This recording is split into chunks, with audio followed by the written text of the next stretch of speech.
મૂનલેન્ડ જંગલમાં જૂન મહિનાની શરૂઆત હતી. છોટું હરણ અને રામુ હાથી પાણી પીવા માટે તળાવે જતા હતા.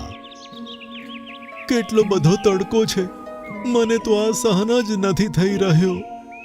ત્યાં જ આકાશમાંથી સોનું કબૂતર એકદમ જમીન પર પડ્યું. અરે, આ તો સોનું કબૂતર છે. શું થયું તને સોનું?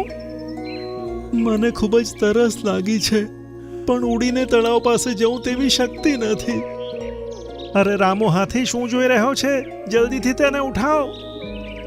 રામુ હાથીએ સોનું કબૂતરને પોતાની સૂંઢથી ઉઠાવી અને બંને જણા તળાવ પાસે લઈ ગયા. પાણી પીતા સોનું કબૂતર સ્વસ્થ થઈ ગયું અને આ બંને જણાએ પણ પાણી પીને પોતાની તરસ બુઝાવી. અને ત્યાં જ ટીનુ ચકલી આવી કે જે પણ ખૂબ તરસી હતી. તેણે પાણી પીધું, પણ ત્રણે જણાએ ટીનુ ચકલીની આંખોમાં આંસુ જોયા.